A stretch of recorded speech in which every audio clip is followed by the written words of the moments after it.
What's going on, everybody? I want to welcome you back to Knicks Deli, baby. Welcome back. If you're here for the first time, you're checking my video out for the first time on my channel, I want to welcome you. Welcome you. I want to thank you for supporting this channel. If you're a fan of basketball, if you're a fan of the New York Knicks, then you've landed in the right spot. You've landed in the right spot.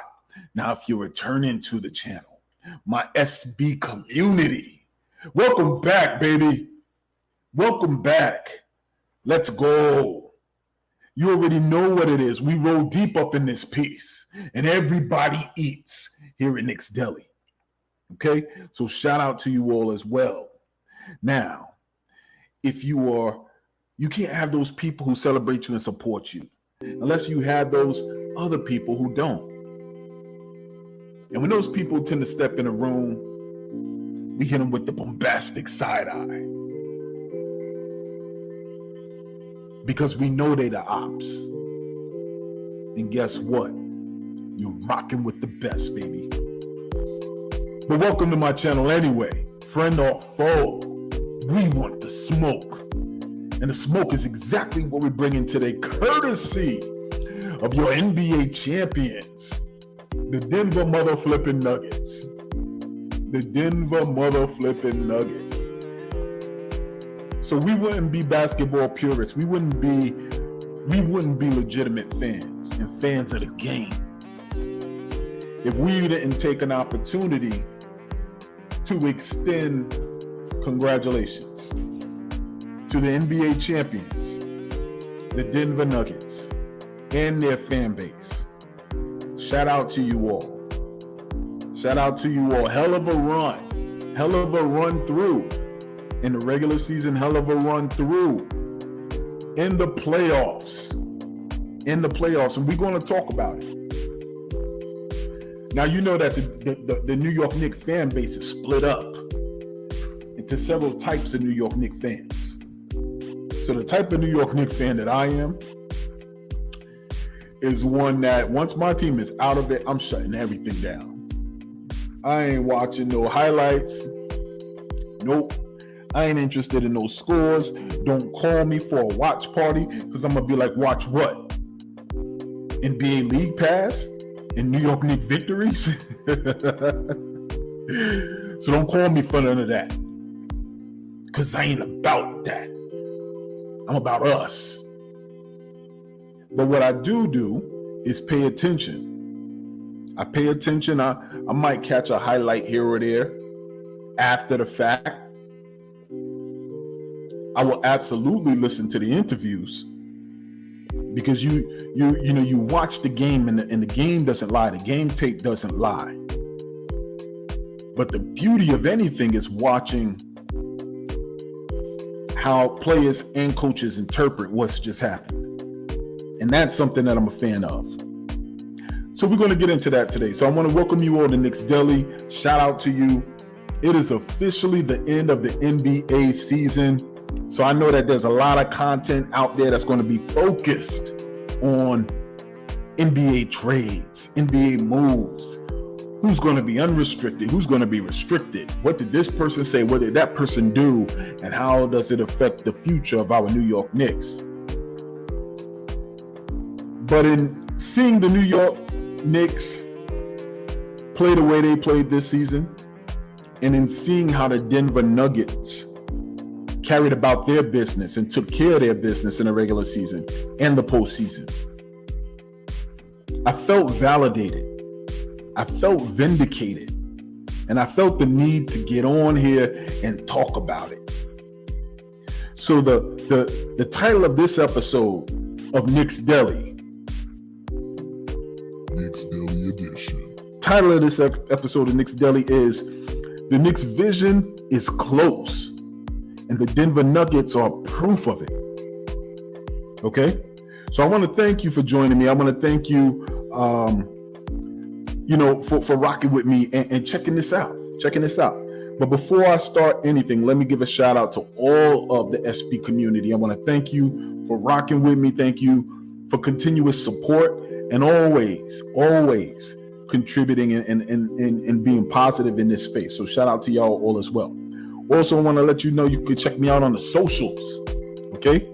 Check me out on Knicks Daily. We've done the full brand awareness, the full brand makeover. So you can check me out on Twitter. You can check me out on Instagram as well at Knicks Daily. Okay? So let's go. So what I wanted to do, I wanted to go into talking a little bit about where the New York Knicks have really made progress in terms of their building of a plan moving forward in the future. Their building of a culture here in New York.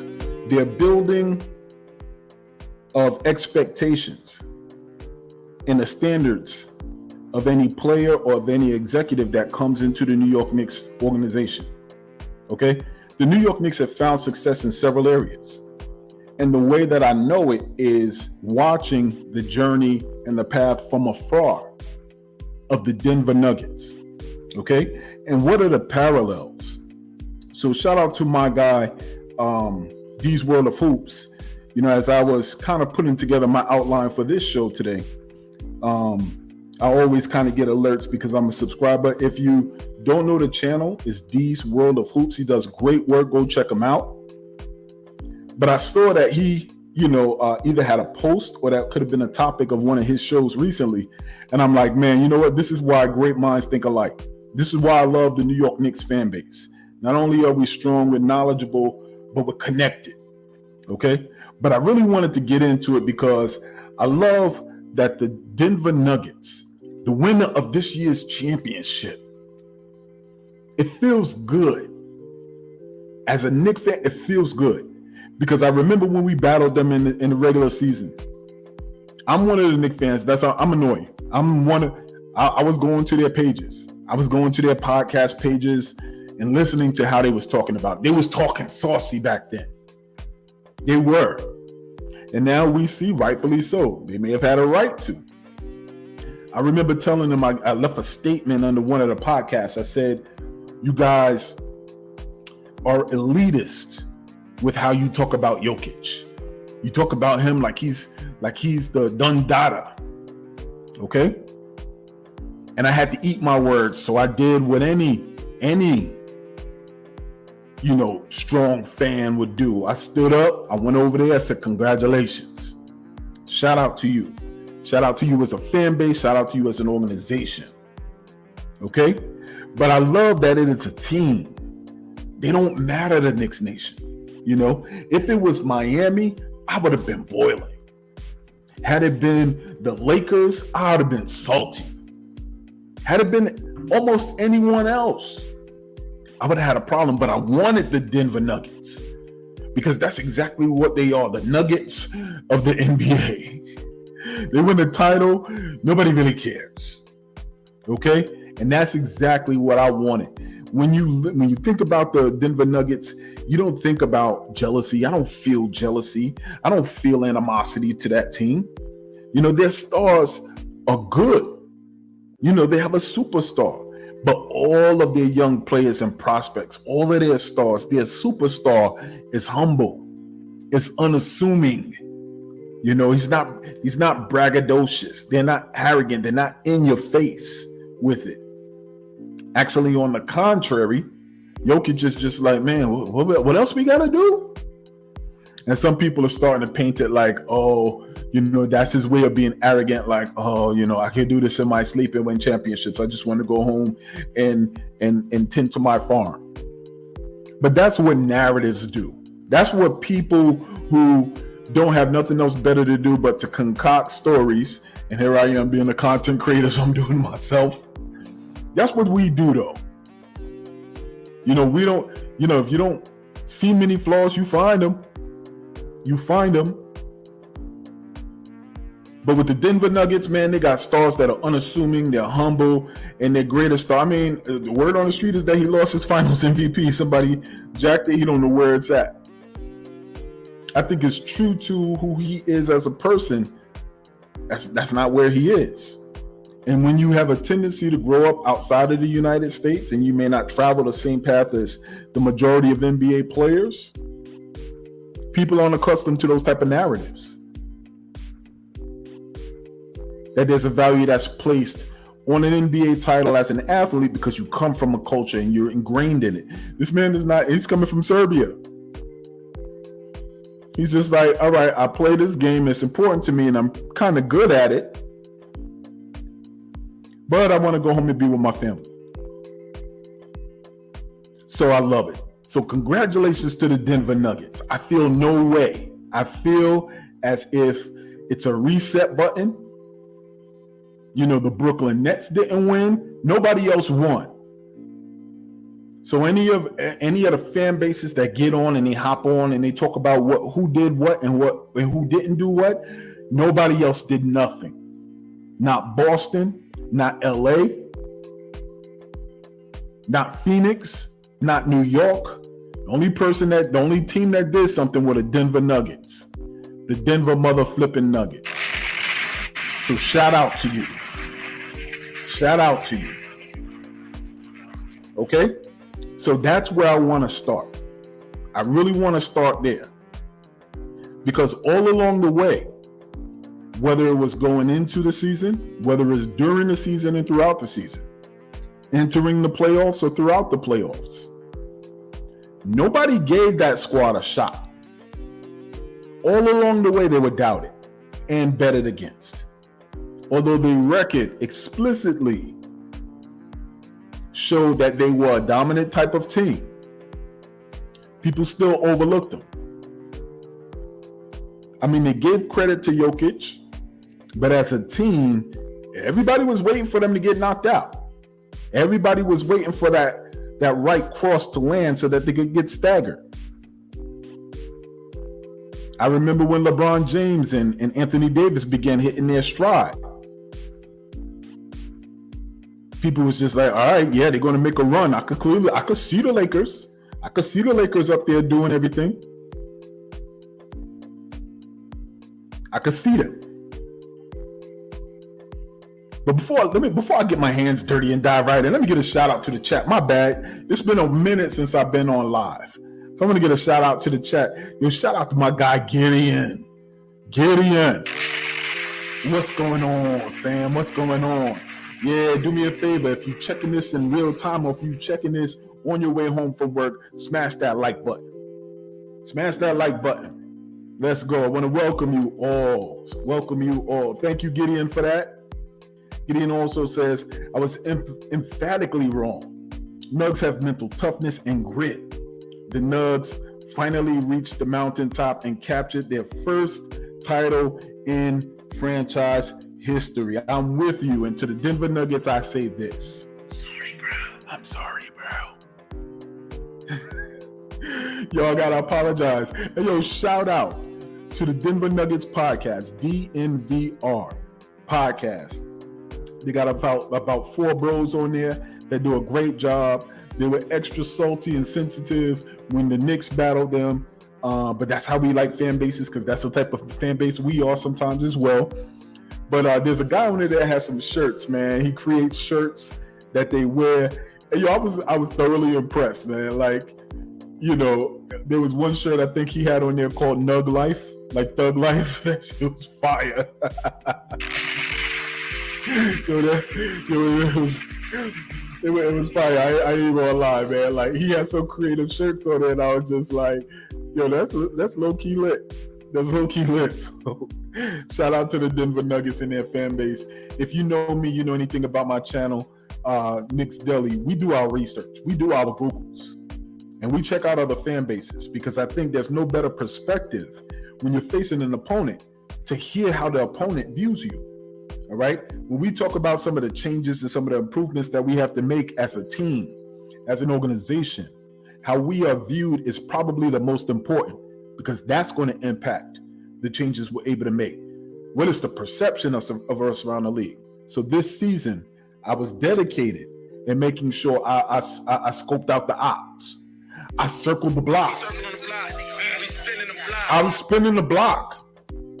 It was important to. Because you gotta see how they perceive you and how they view you. It's important when free agents consider coming here. All right? So shout out to them damn Denver Nuggets. Yeah, let's talk about it. And let's call them out by name. Yo, bro, Gideon, you are on point, my brother. Listen, yo, shout out Michael Porter Jr., Jamal Murray. Yeah, shout out. I'm going to be as annoying as Flex today. Joker. Yeah. Bruce Brown. Tough, right? You tough, right? Yeah. We're going to talk about his impact on that series. Our guy, Christian Braun. Shout out to the old head, Jeff Green. And Aaron mother flipping Gordon. Role players.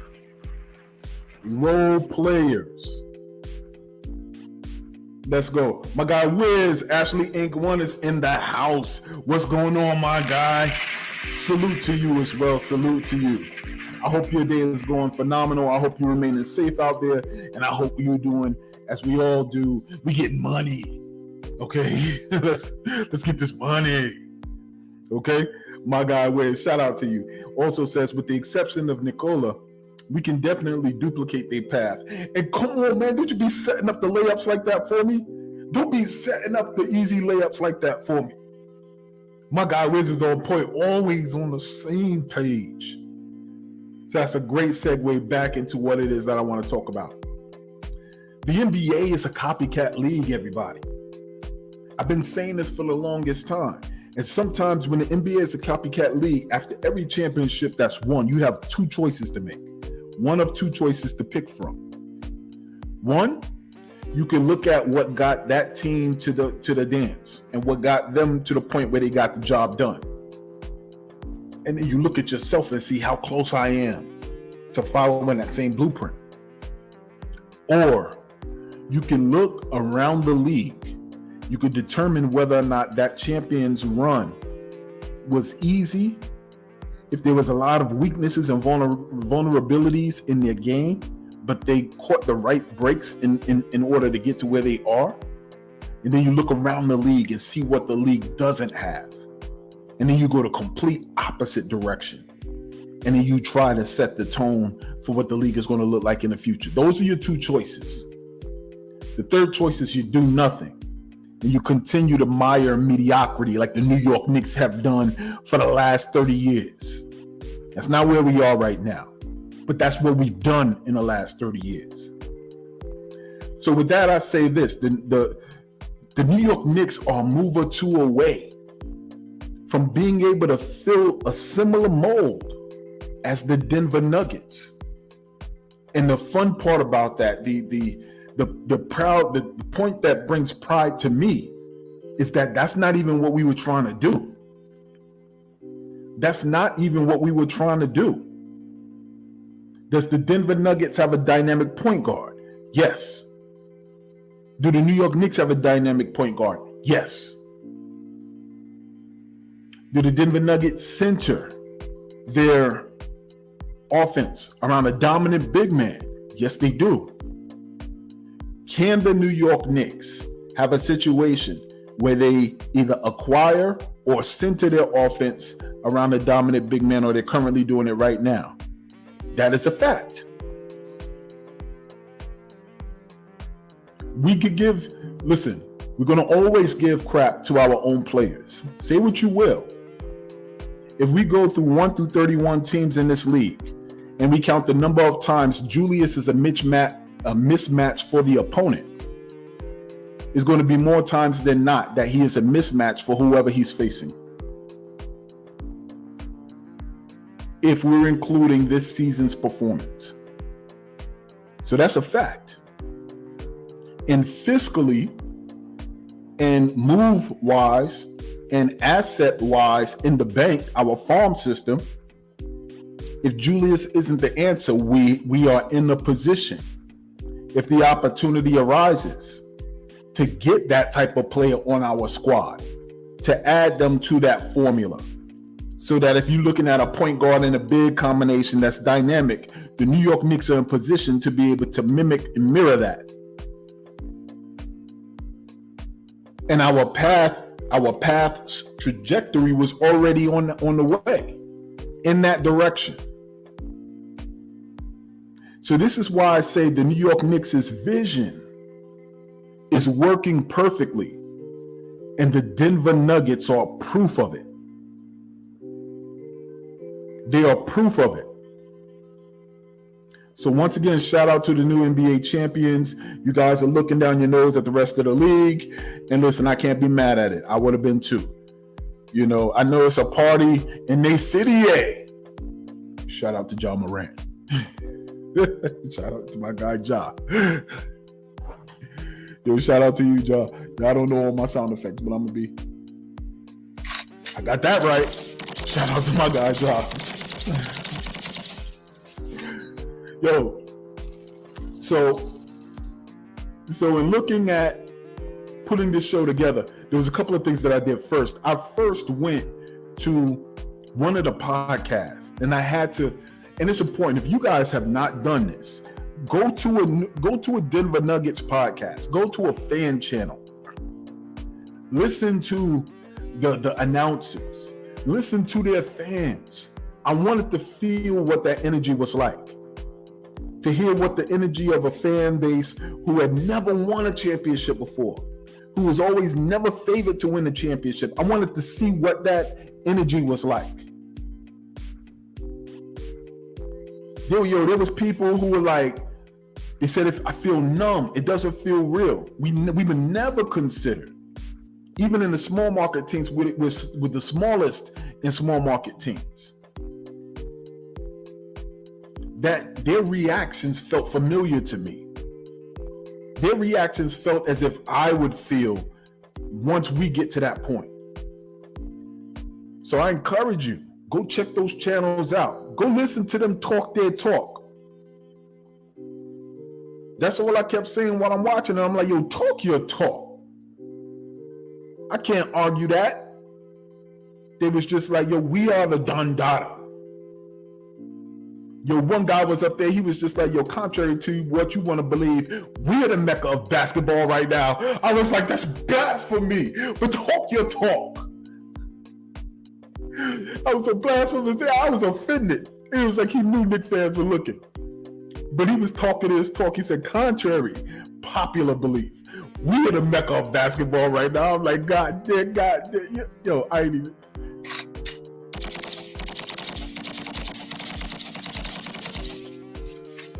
I got right back on the road and headed back to New York.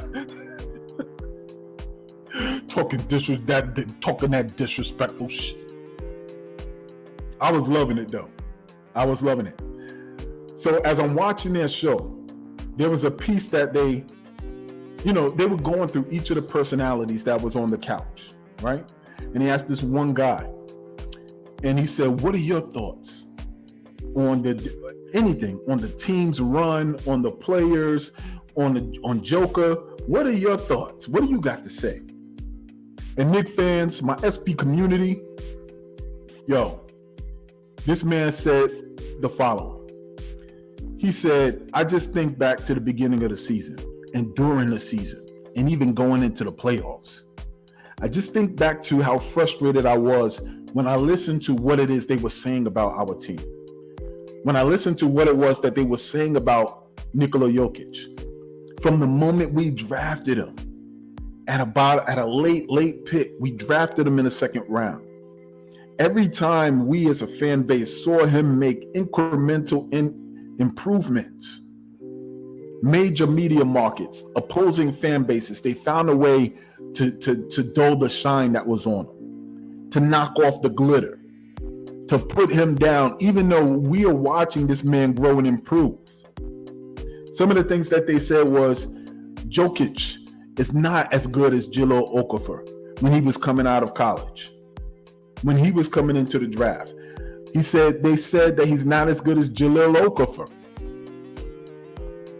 That Jokic is not better than KP or Cat or Joel Embiid as he began to ascend and prove people wrong. Every notch up the ladder, the comparisons kept coming. First it was Jahlil Okafor. Once he showed he was better than him, oh, you know what? He's not as good as KP.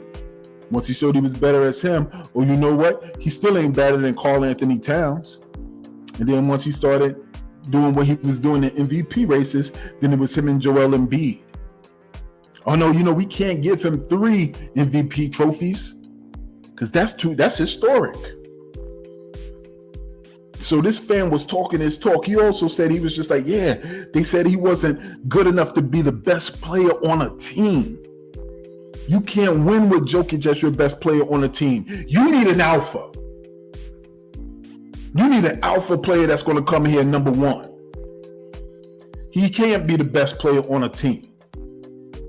They said after that, they talked about once he got through a dominant regular season and getting ready for the playoffs, he's going to get exposed in the playoffs. He's doing that against scrub teams. He's padding his stats. You remember when they said that man was padding his stats?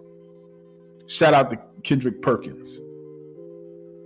He's padding his stats. He's going to get exposed in the playoffs. You just wait and see. This dude had all the receipts as a fan talking about his Denver Nuggets after they secured that championship. They said he was going to get exposed in the playoffs. He also said they said he would never be an all-star. That he's good, but he's not as good as an all-star. And the other guy on the couch chimed in. He said, Murray isn't an all-star either. Another guy on the couch, he said, they said that we should trade Jokic for Kevin Love? He said some people in the fan base said we want to trade Jokic for Kevin Love when Love became available. Listen to what I'm saying. Stay with me.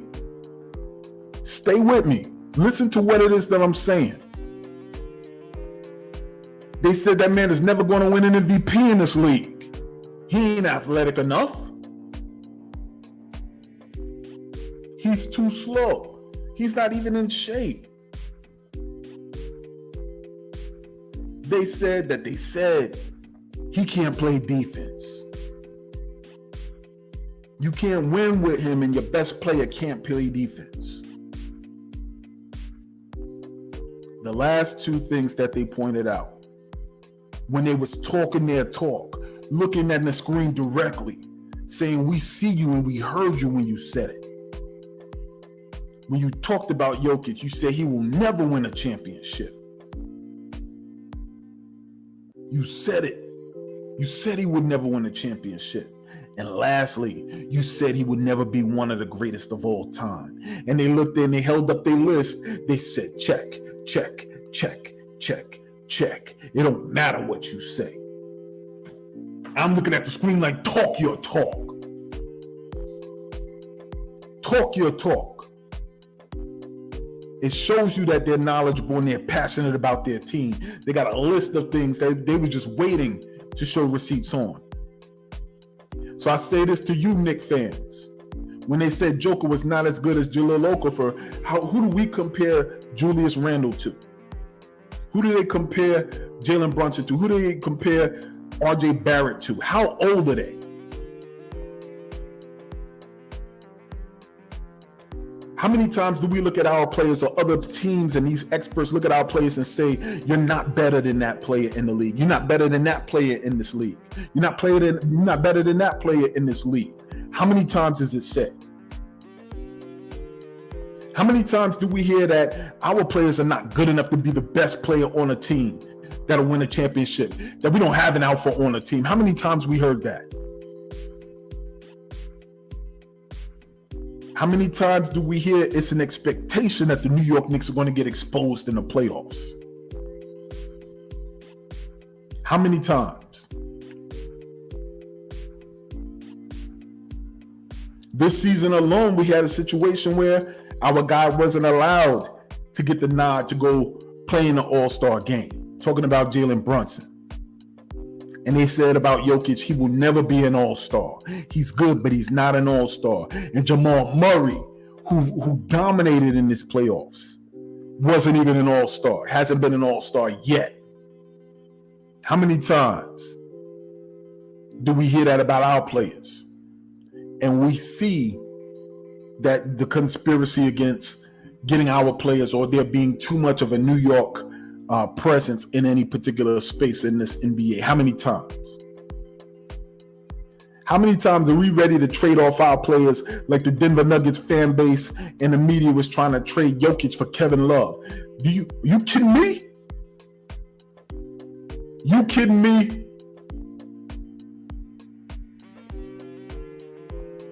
They said that man would never be MVP. 2 times already he's MVP. That he can't play defense. Yeah, but your coach preaches it for the team. And all you need to do is be a big-time player in a big-time spot in a big-time game.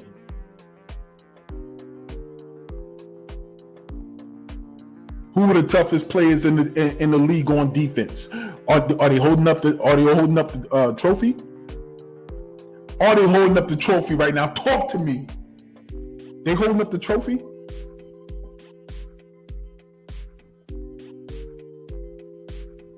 He said that man would never win a championship, that he'll never be considered one of the greatest all time.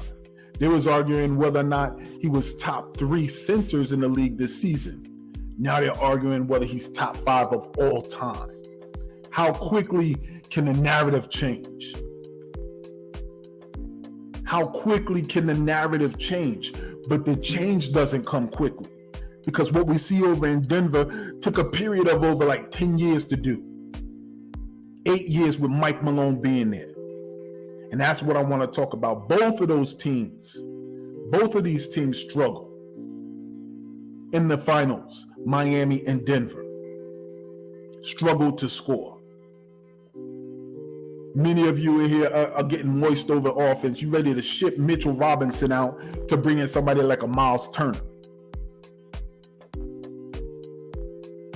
when defense was what won that team that ship.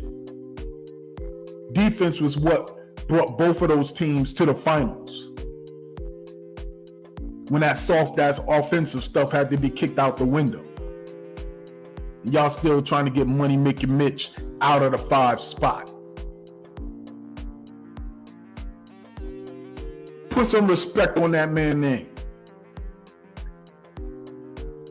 Denver was prepared for the moment. Each challenge that they faced, they adjusted and they found a way. And in being able to watch some of those videos and listen to some of the podcasts, pay attention to the announcers and listen to the coaches and the staff when we faced them, something that I noticed that was also similar, and it must come from that Riley and Van Gundy coaching tree, was that part of their mantra was also not skipping steps. They kept repeating it. We're not going to skip steps. We believe in taking every step of the process, one step at a time. And where do you hear that? You hear that in our locker room. You hear that resonating through the hallways of Madison Square Garden. You hear that in the conversations of every player, pregame, postgame, win or loss. It's ingrained. It's becoming part of Knicks culture. When's the last time or the first time we were able to say Knicks culture? Like the Heat talk about Heat culture.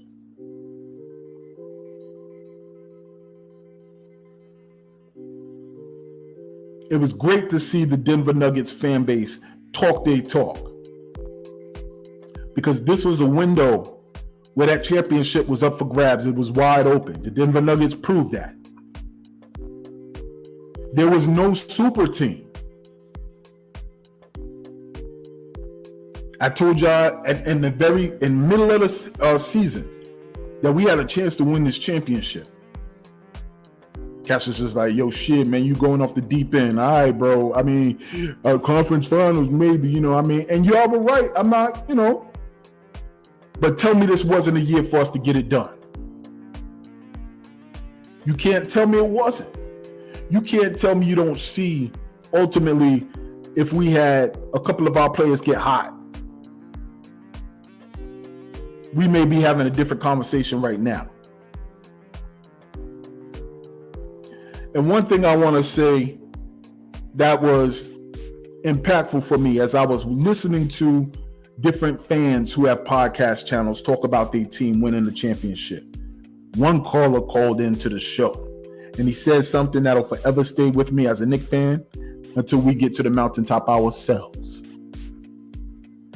He said, Nuggets Nation, whatever he said, Nugs, Nug life. He said it's time for us to let go of hell.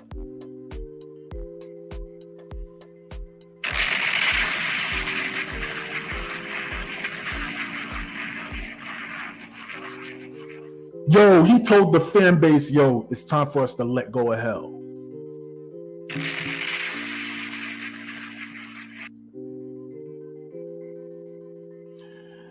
Listen, we've been holding on to hell for a long time. We've been catching hell for a long time. I look forward to the day where we can say, yo, it's time to let go of this hell. Because the same comparisons and the same criticisms that the Denver Nuggets face, sometimes as Knicks fans, we could be a little egotistical, thinking we're the only ones getting that type of criticism, catching that type of smoke. But in listening to these cats celebrate their squad and hearing about the stories that they're sharing, hearing this cat talk his talk saying we the mecca of basketball right now. Can't argue with that. But that fan called in, he said, yo, as a fan base, we could finally let go of hell. Come on, y'all. Come on, y'all. It don't get no better than that. It don't get no better than that. So what I want to do, I just want to talk a little bit more about, some of these players. Because as I'm talking about these Denver Nuggets players and some of these situations they were in and some of the conversations that were had behind the scene, bro, I learned a lot. And I learned that a lot of the parallels are there with our team and their team. So that's what I'm about to get into first. But first, let me get my shout outs in because I don't want to let these comments pass. I don't want to get too far going because y'all on your game today. All right? So let me give my shout outs to the chat. Yo, what up, chat? What up, chat? So my guy Gideon says, speaking of the Nugs and the Knicks, who do you think is better, Michael Porter Jr. or RJ Barrett? Yo, my guy Gideon, we're going to get into that. We'll end on those type of conversations. But shout out to you for that. Don't let me forget it. Bring it back up. Gideon also says you need culture. You need confidence, smart and tough role players, electrifying and selfless stars, and a superstar that has his eye on the prize. Yo, talk your talk. Talk your talk.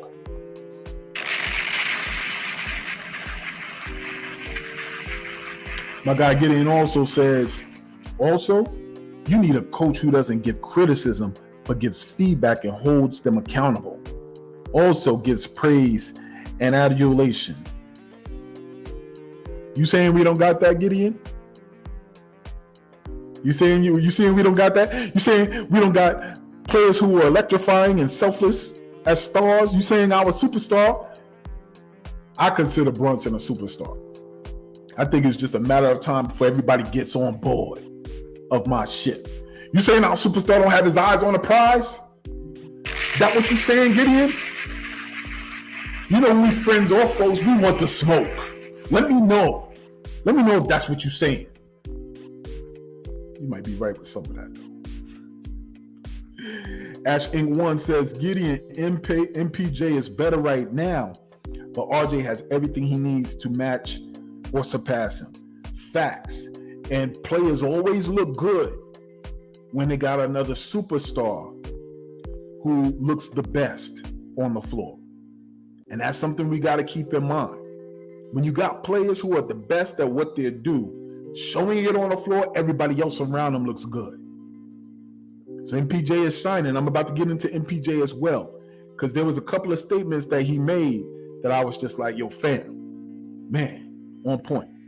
So Gideon responds back. He says, the Knicks need those things: accountability, praise, vision, heart, goals, and not being scared to fail. All right. So,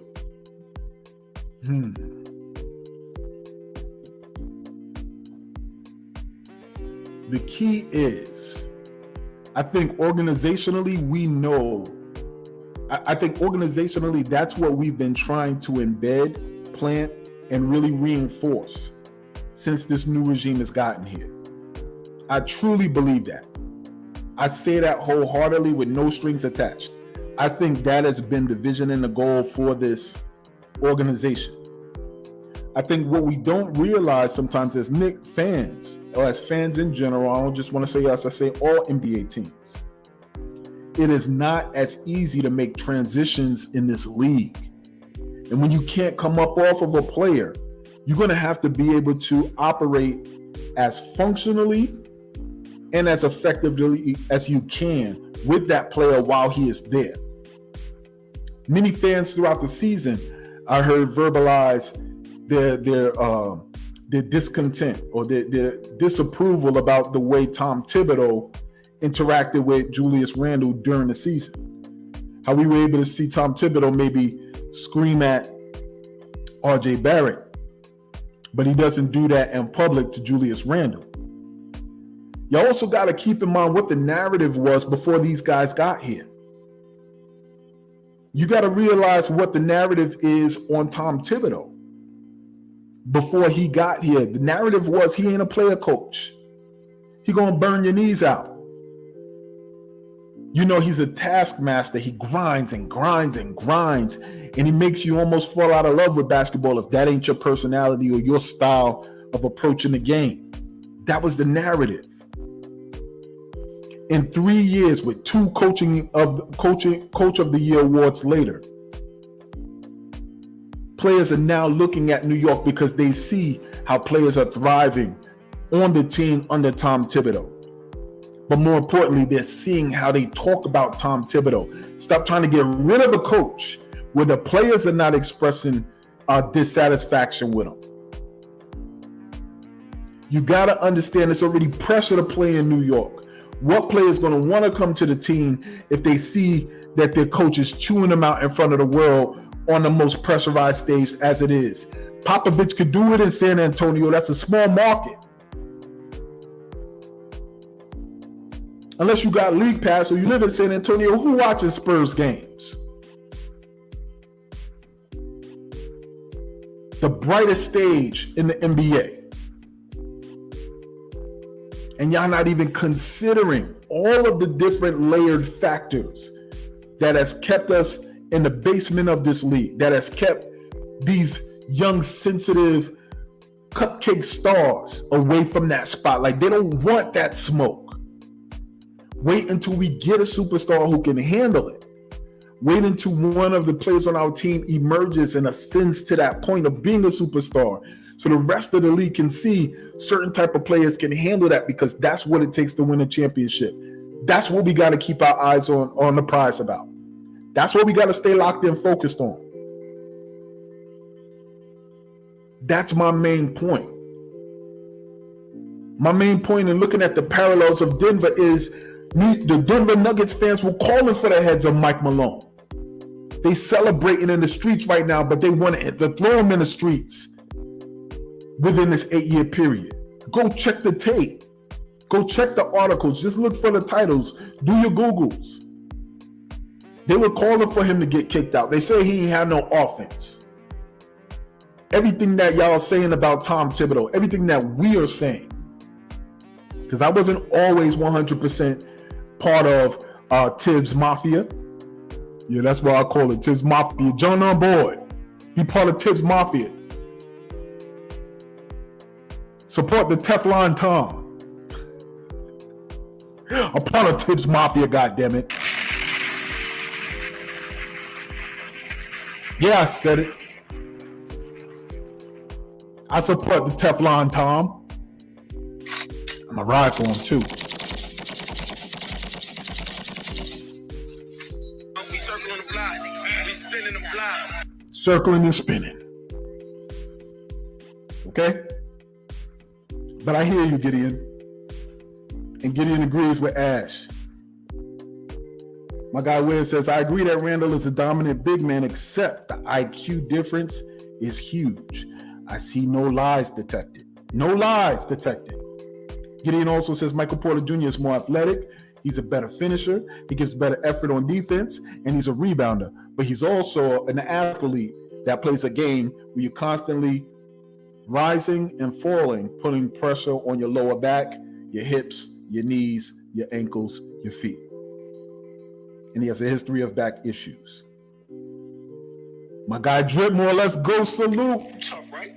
You tough, right? Great to see you, my guy. Great to see you. Gideon also says, salute to Drip. Yo, salute, Drip. I'm with you on that. Drip also says, salute, Gid. Gideon has a comment as well. He says, don't listen to the BS that Joker pads his stats when he dominates all game from the outset. Agreed. All right, I got about 3 more I'm going to rattle off before I get into the rest of what I want to talk about. Stop listening to the media. All they do is push wrong narratives, lie, and be nonsensical and dishonest. Listen, if we don't listen to the media, we're going to run out of topics to talk about. But I'm with you. I don't pay attention to them. I just use them as content. Okay? Let's go. Shout out to you, Joe. Joe's in the house. Says, very articulate, brother. Let's go, Knicks. You always on point with your analysis. I appreciate you. Salute to you. Thank you. Thank you. My last two, and I'm going to get into a great analysis. I appreciate you. Gideon also says, not saying that. I was saying the Nugs had all the ingredients and spices to finish the recipe. I agree with you. So I apologize if I misinterpreted what you said. You know, I could get a little bit off the chain sometimes. But yo, so since you brought up Michael Porter Jr., man, something else I was happy, I really enjoyed, and I can't express this enough. If you Denver, DNVR Sports, go check out the day they won the championship. Just listen to them on a couch. You know, you got to hear them talk their talk. That's going to be a little bit annoying, but I really watched it all the way through. I watched the emotions. Like, yo, some of the cats was talking about they quit their jobs to just become a full-time content creator and to be on the journey and have your team win. You know, he was almost like brought to tears, bro. He was just like, yo, a lot of times I don't even got a life outside of this podcast. He said, but I don't want one. I quit my job to do it. I'm not saying any of that, but I'm saying, yo, you see the passion and dedication, but you also see when it pays off. Y'all was proud of them, and I was happy for them. But something they brought out, they started talking a little bit about each player and players who stood out in this journey along the way. And this is how it's important. This is why it's important to keep a young team together the way the New York Knicks have, so that the fans become familiar with their stories, the backstory of these players. When we get to see them grow from the point of being drafted and saying, you know, we had Obi crying on the couch, flanked by his mom and dad, crying because he was excited to play for his city. And he said, I don't know what I can promise to you, but I promise I'm going to give my all. I promise it. In tears. When we drafted RJ, he sat in that seat and it looked a little bit like contrived, but he still said it. He said, I'm a Knick. Or you hear about the story where Emmanuel quickly gets drafted, Obi Toppin gets drafted, and then you hear that they called each other and they say to each other, you ready to turn this thing around? That's what those are the stories that stand out when you see these young players grow into young men and then grow into stars for their team, and it equates to winning, and then grow to the point of now, not only are we winning, but we're competing for something. We're competing for a championship. Competing for something means competing to make the playoffs or competing to win a first round game, a matchup. We've done that already with this team. The next level for us now is to compete for a championship. Eastern Conference and League Championship. That's where we are right now. So they were talking about some of their players, and then they brought up Michael Porter Jr. They brought up an interview that they did with Michael Porter Jr. after the championship.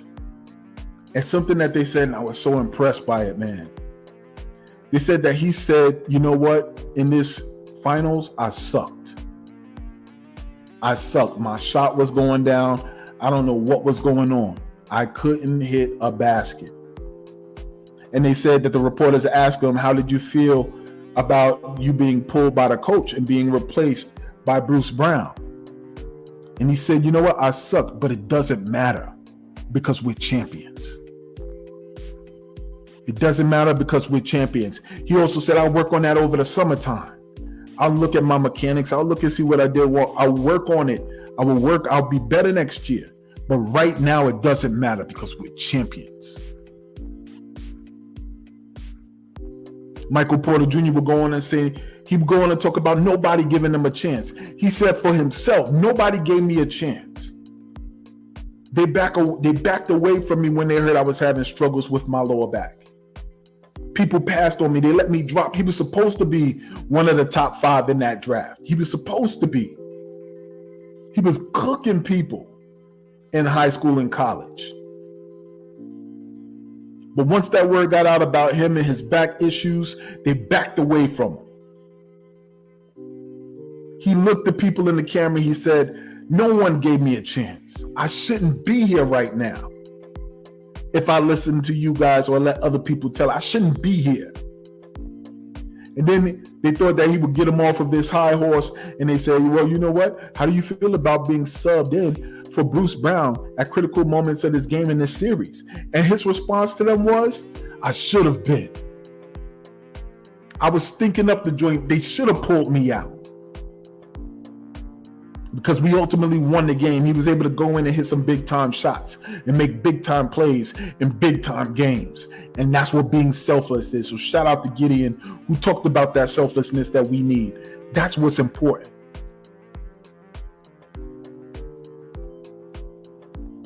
And that's one of the things I think Tibbs needs to learn as well. If we go into next season with Julius, you got to make the call now.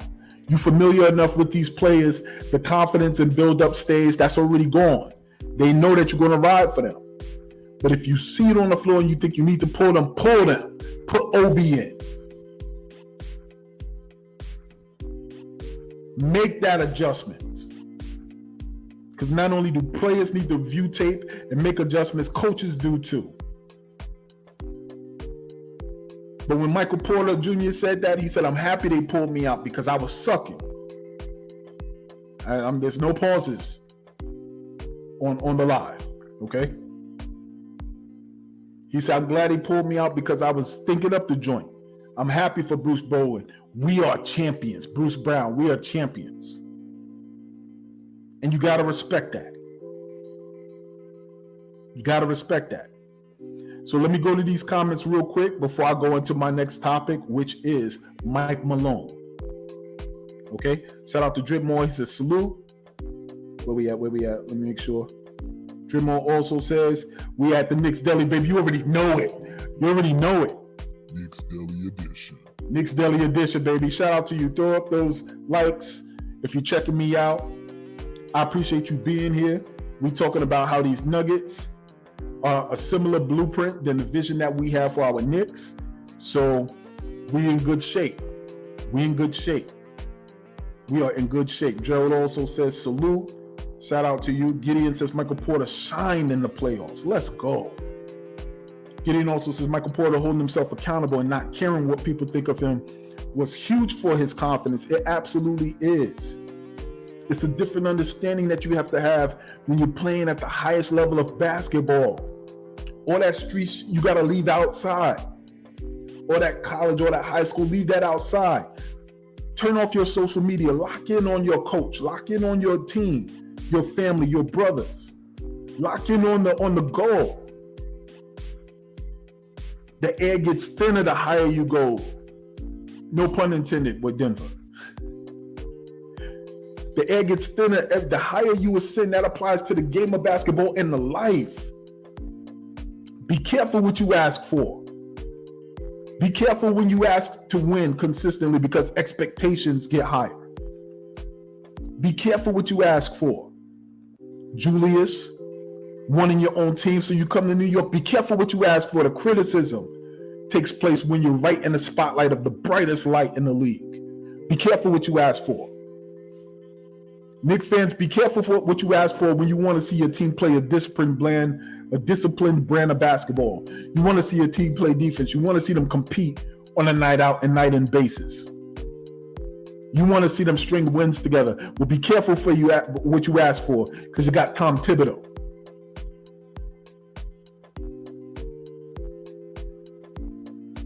It's all like we fans that, we wish for riches, and once we get them, it's not enough. Man, what I could do with $1 million. Once you get $1 million, I need 4 more. Be careful what you ask for, because you might get it. You might get it. So Michael Porter, man, I was just so proud of his humility and impressed by his humility. And then they began talking about the coach and Mike Malone and the road that he traveled. But the fact of the matter was that he was able to continue to motivate his team.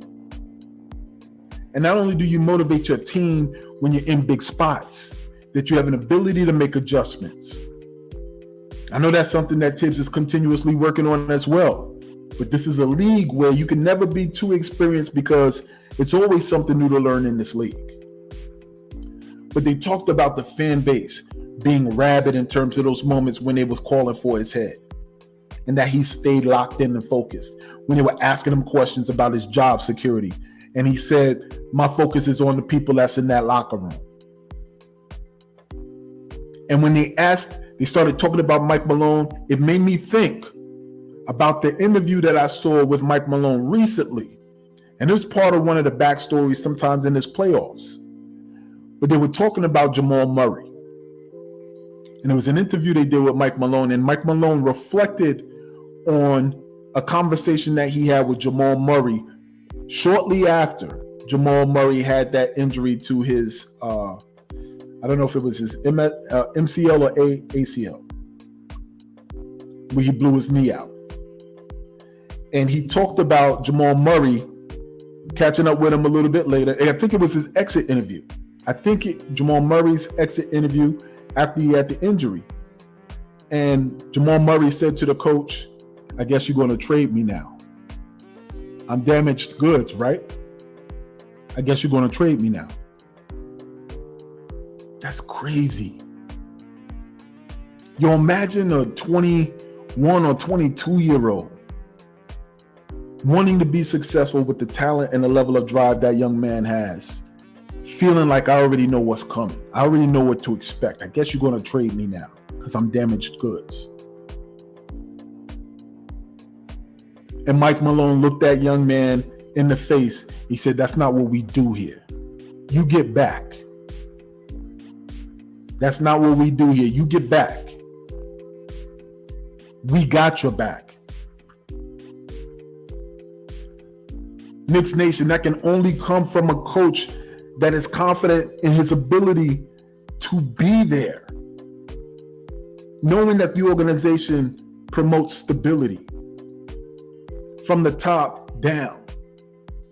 It has to take a lot for that player to trust that coach when he says that. It has to take a lot for that coach to trust he's going to be there to see that commitment out.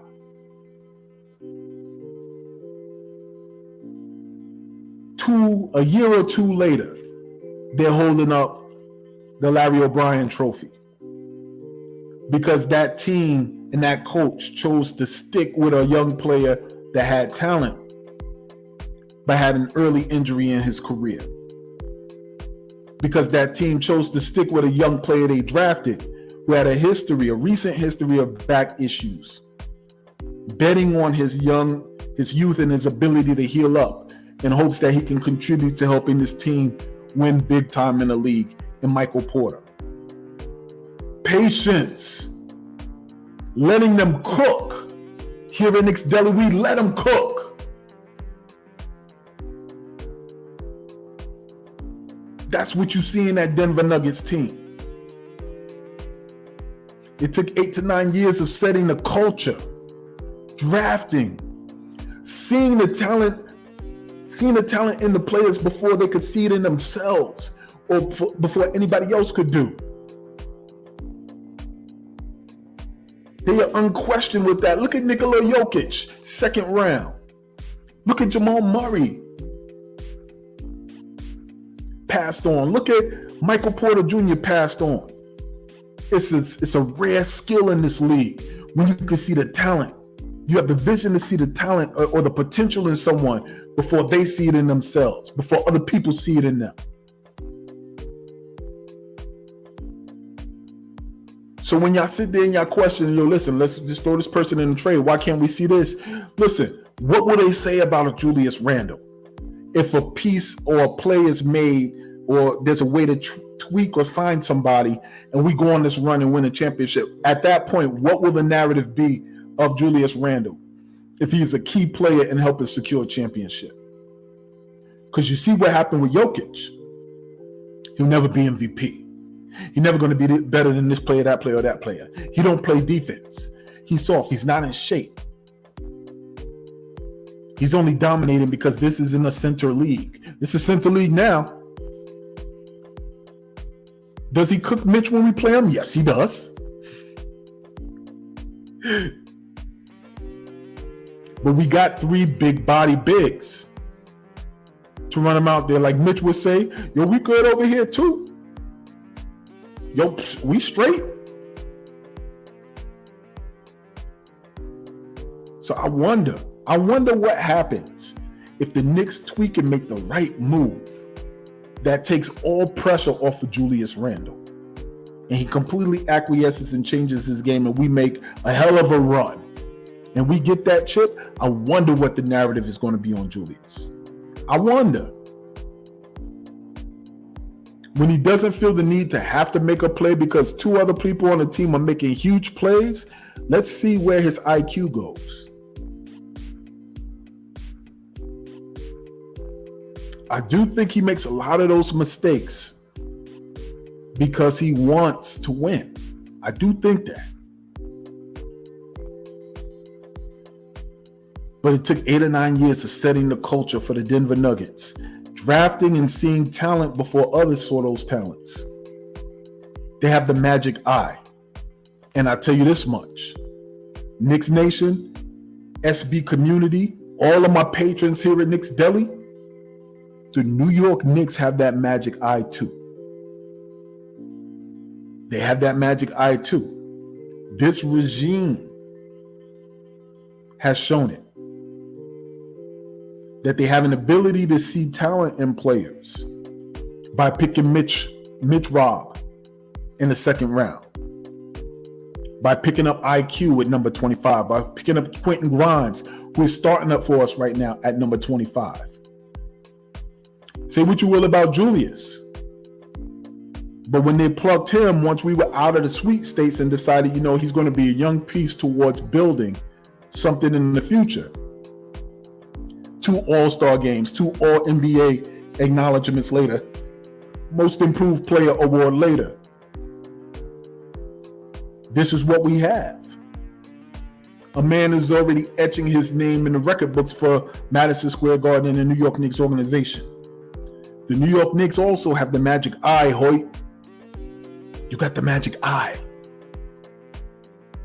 You're finding a formula and a rhythm and seeing the talent in players before they see it in themselves, before other teams see it in them. We have the magic eye. That's why I'm trusting this front office. They move in silence like real G's do. But I'm trusting them because they've shown and they've proven that sometimes we're not aware of what they're doing, but they know where it is they want to go. And ultimately it's revealed to us where they want to go. And we're like, oh, I'm sorry, my bad. This is why the New York Knicks are on parallel paths as the Denver Nuggets are. We're on parallel paths. We don't have to look too far down or too far up to see and be able to measure ourselves. The New York Knicks right now, because of their fiscal responsibility, because of the youth and the way they design the contracts, signing many of these players to shorten contracts, developing their players so that you have these players at rookie scale level contracts so you can grow and develop them and then reap the benefits once they figure out who they are in this league. The New York Knicks now are in position to put together a point guard and a big combination. We're in position to do so. We talk about the NBA being a copycat league. If you're looking at the Denver Nuggets as the champions and you see they ain't going nowhere, what you should be asking yourself is what point guard is going to nullify Jamal Murray? Jalen Brunson, check. What big man is going to nullify the output and the impact of Nikola Jokic? And that's where we can answer that question, whether it's in free agency, adding someone at a different position that frees up Julius to be able to just lock in on what he does best, or by bringing in a big, either to put a side by side with Julius or to replace him. The beauty is that the New York Knicks have positioned themselves by enhancing their status as a phenomenal as an outstanding organization, as a good organization trying to be outstanding. That we're in position to be able to do so. So hopefully that combination of the big and the small and then everybody else can lead us for the next 5 years. It's part of the 5-year plan, folks. Going into year 4 right now. And we there. So who's that combination going to be? Is it going to be Brunson and Julius? Is it going to be Brunson and KP? Kristaps Porzingis, for those of you who may not know what I mean by KP. Is it going to be Brunson or Embiid? Is it going to be Brunson and Zion? There's plenty of options for Zion out here in the Mecca. Yo, you can't tell me that man is not surgically designing his exit from New Orleans. First it started with the weight, then it starts with scandal. You lower the value, you make a trade, boom, you're gone. Or could it not be a big and a point guard combination? Could it be Jalen Brunson and Quentin Grimes? You're 1-2. So I talked about the scale. Either you copy what's done or you go to complete opposite. So instead of a point guard and a big, you try to create the next dynamic backcourt with Jalen Brunson and Quentin Grimes. I keep telling y'all to remind me of Isaiah Thomas and Joe Dumars. I keep telling y'all that. Check my shorts, check my record, check my shorts on YouTube. Pause. Listen. So I see the parallels. So shout out to the chat once again. I want to try to stay on top of this. Make sure I hear you guys. I want to thank y'all for joining me. This is Knicks Deli. If you're new, Knicks Deli edition. Do me a favor, smash that like button. Let me know if you're feeling your boy, if you're listening to this on the way home from work. I thank y'all for rocking with me. If you're here live, all day, every day, let's go. We tough here. And we let off that appreciation New York style. So thank you. I want to thank you. My guy Gideon says Michael Porter holding himself accountable. I went through that as well, so I appreciate you. Gideon also says Mike Malone is a no-nonsense coach and always gives his player confidence. All facts. My guy Gideon also says Mike Malone was patient with Joker. He was patient with Michael Porter. He was patient with Jamal Murray and the other young guns. Absolute facts. That's what I'm talking about. That is what I'm talking about. Gideon also says coaches let players make mistakes in teaching them what they can do better. Mistakes teach progress and patience. Yo, Gideon, man, you got to be a coach or something. You flexing your knowledge right now. My guy Dripmore's in here. He says Embiid and Brunson pick and roll. Listen, man, I was a little bit iffy on Embiid. I know I'm probably bugging. I know it's probably nah, son, nah, I'm wilding. I don't know if I got that. Let me see. Nah, son, nah. You wild. Yeah, I know I'm wilding. If I'm like, I don't know on Embiid. But now that I'm thinking about it, this is a perfect opportunity. Depending on who goes out in order to get him in, it's a perfect opportunity with the way that the team is designed to bring in a proven player like an Embiid. If you pair up a Brunson and Embiid and you figure the rest out along the way, I think you might be golden. we definitely would be favorites in the East. That's an automatic. If there's an Embiid that's here and Brunson is there, whoever else is there, we're an automatic favorite for the East. And it can't be understated or overstated the mindset of a killer that Jalen Brunson has. And to be able to have a dominant player like Embiid, yo, bro, New York, when they talk about New York is back, we just gonna clip up that whole Amari statement when he was standing in front of the Garden. Yo, New York is back, baby. That's exactly what it'll be. So shout out to you, that pick and roll. But woo, we're gonna get into that.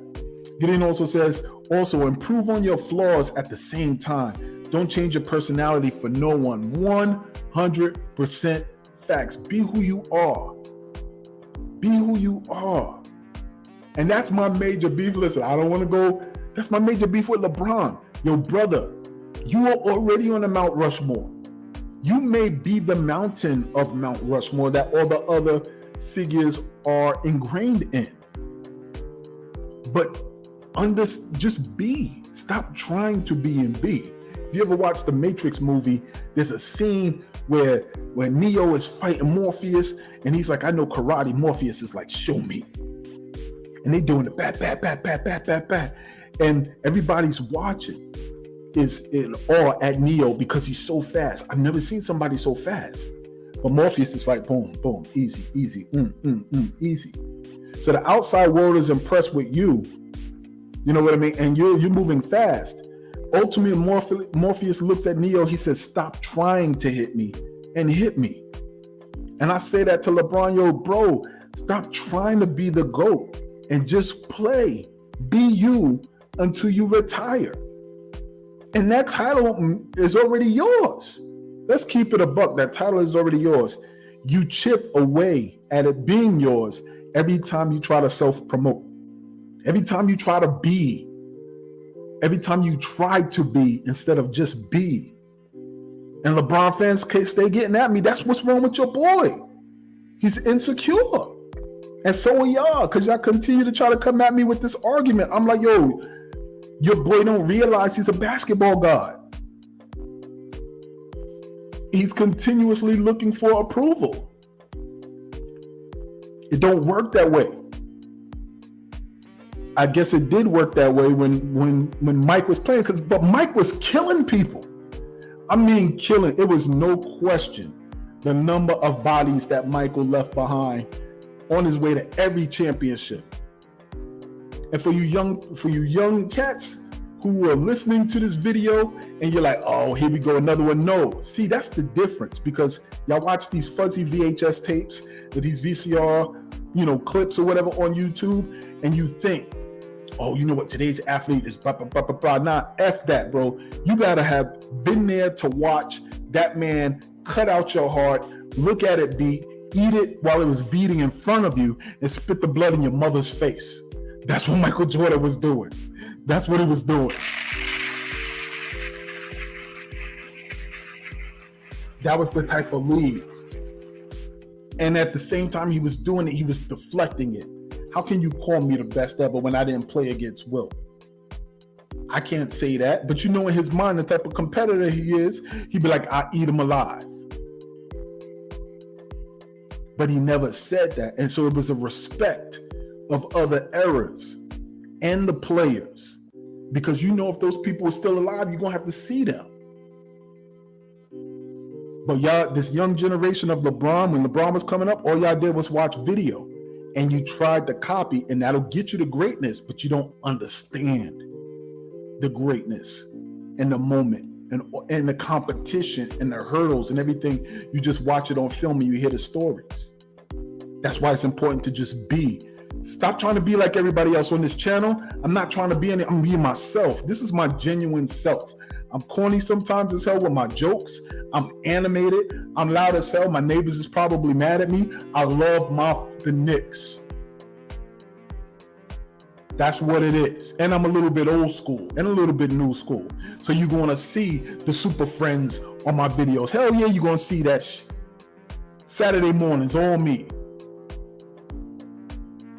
You're going to hear the booty clapping sounds on there when we talk about Zion. Or to throw that ass back sound from Cameron and Pay the Full. That's me all day. I ain't trying to be like nobody else. I'm talking about Knicks Deli. That's where I'm from. I'm going to the Knicks Deli. I've gone to get bacon, egg, and cheese. You got to say it in one word. You can't say it 3 times. People got to learn to be themselves. That's a phenomenal point. Don't change your personality for nobody. If they don't like it, kick rocks. Kick rocks. So Gideon also says Brunson is a dog. He has the bulldog and pit bull mentality. Fact. And that's a New York mentality. So we need to get other players who continue to have that. I give it to him. Julius struggled with that in terms of his body language, but the fact that he didn't run, he continued to come back and improve and get better. And the way he's able to do it is by blocking us out and focusing on his family and that mindset, the mindfulness routine that he has centers around the love with his wife and his kid. Then you do what you got to do to be able to be successful in this market. We got to stop setting expectations for people, and when they find a way to meet the expectations in their way, then we criticize them for it. Yo, stop that. Don't listen to this. Yo, I respect Kenyon Martin, and I think I kind of understood what he was talking about, but he doesn't have your mindset. He doesn't have your mindset. So it was a little bit different. So in that moment, what he said, I kind of agree with Martin, but at the same time, I'm like, yo, listen, you didn't have the level of responsibility that man had in terms of his contribution to the team when you were here. So you don't know that pressure. All right? If you had that pressure and that level of responsibility, you'd probably gravitate to your family immediately after a game like that as well. I'm just saying. So, I think of those combinations that the point guard and the big man can have. And I start salivating, but I appreciate the fact that the New York Knicks have positioned themselves to be major players in all of those conversations now that they're starting to go up. They become a great option. They become one of the teams that these pontificators and these experts start to bring up more now when they talk about this new CBA and what teams are going to be positioned to be able to make a move effectively when this thing rolls out. And every time they're talking about the New York Knicks. Yeah, every time. So shout out to Leon. Shout out to that front office. Shout out to James Dolan. Yeah, I said it.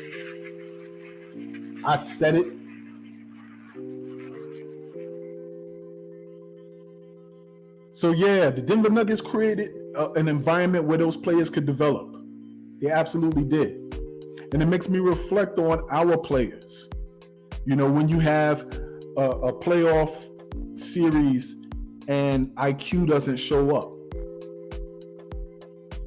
Emmanuel Quickly has a tough series and he's unable to really get his feet under him. A tough playoff run even. Unable to get his legs under him.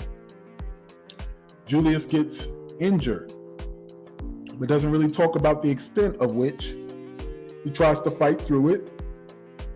And then we ultimately find out he has to have surgery at the end of the season. When you overcome those challenges and you try to be tough and you don't talk about it, and then people criticize you for it, and in your mind you're thinking, like, Ninja, I'm risking my future being able to run side by side with my kids in 10 to 12 years to play this game to show you I'm committed, and you crapping on me when I show you this was legitimate. I had surgery on the foot or whatever it was, the ankle. And you don't care when the time comes for him to make a choice on whether to be here or to move forward. And that's just not just Julius, it's any player. What you think you're gonna do? New York, of any market, is one of the markets where players consider the response of the fans. Other teams, they may think, all right, how does the organization treat me? Do the organization treats me right? Is the coach good to me? Is the front office good to me? Do they respect me enough to negotiate in good faith? Very little times when they say, man, my connection with the fans is just everything, this, that, it really matters what they say. You've heard each player on this team at some point in time talk about seeing social media. Because the New York Knicks fan base is probably the most active fan base on social media in terms of engaging with their players. We make a difference. So be mindful of how you interact with these players. And also understand that the front office is doing their best to clean up these players. And every time we're slaughtering them and slaughtering the front office because they're not publicly humiliating these players, thus decreasing the value of them in the eyes of other teams, in the eyes of other teammates. Because front offices go to their star player. Would you like to play with this person? And you don't think they're doing their own secret service and seeing how fans are responding to players and how players' families are responding to? Come on, man. All of that counts. You are a part of this culture. So be mindful of what you say. I know I'm the prince of positivity. I know it. But I'm going to bottle up some of this stuff and send it home with you. You got to be mindful. So when IQ has you don't think IQ already is in the gym? This was just another step for him to get this experience of being on a stage, to have your star player go down, and to know the level of responsibility for you to step in and pick it up, and to know that you couldn't at that time. He's already working at it and plans on being in the playoffs again the following year. I remember that year when Kobe and Shaq first got together. God damn, I remember that. And they were in the playoffs against the Utah Jazz. And I think Kobe missed 3 air balls and they lost the game and lost the series. He took 3 straight 3-pointers and airballed them. First, he had the courage to take those shots with a Shaquille O'Neal on his team. He didn't stop shooting. They gave him hell for it. But he ultimately, in an interview, he said, I knew my legs weren't strong enough. He said the shot was online. It was going to go in perfectly. I didn't have to lift in my legs. So I said, I know I need to get strong. I need to strengthen my base over the season. We're just not used to seeing the development process. We're not accustomed to seeing how the sausage is made. We ready to show up at the supermarket and get it in the package and then go to checkout. What the New York Knicks are doing is what a lot of these small market teams have done, and they're doing it masterfully. They're saying, Knick fans, walk through that plastic door that you see in the supermarket. Put your butcher jacket on so the blood don't get on you. This is how you make a finished product. This is how we get you from shelf to table, from slaughterhouse to butcher to packaging to shelf to check out the table. It's just uncomfortable because we've never at any point in time of our fandom have seen the entirety of the process. This is what it is. Right now, this team has just been packaged. Actually, it's the process because we can't package yet unless we know what the final product is going to be. And that's going to be this summer. Who do we add if we add anybody? Or do we run it back in? If we run it back, then we're going to put the package on it and then we're going to put it on the shelf, take it to checkout, and then put it on the table. All right, so keep that in mind, folks. Keep it in mind that they used to call Mike Malone Tom Thibodeau. Keep that in mind. Keep that in mind that Mike Malone was there for 8 years. They trusted that man enough to let him cook for 8 years. And many of the players' story after the championship run or whatever is talking about how Mike Malone motivated them. He was clearly as ornery as Tom Thibodeau is with his team. And say what you will, the narrative about Tom Thibodeau being hired in New York with those young players They said young players won't be able to play for Tibbs. He's too outdated. And to a player on that team, I don't care if they don't like him. I don't care if they don't like some of his decisions or his style. They express love for Tom Thibodeau. Go as far as the veterans. Fournier could talk as much about how he don't like the fact that he's not playing, but the first thing he said when he got benched, when Tom Thibodeau went to the 9-man rotation, is he said Tom Thibodeau wants to win. We all just want to win. He really wants to win. So if this is what I got to do, if this is the role, I don't got to like it, but this is what it is. Yo, he's a respected veteran in this league. And he refused to throw the coach under the bus. The key is going to be, how does he talk once he's no longer on the team? That's another thing, but I think he's still going to show a certain level of respect and veneration for Tom Thibodeau, who has done what other people said he couldn't do. So keep that in mind. 8 years, Mike Malone. 3 years of Tom Thibodeau, and y'all packing his bags, driving him to the bus stop. Come on, they was calling the fire, Mike Malone.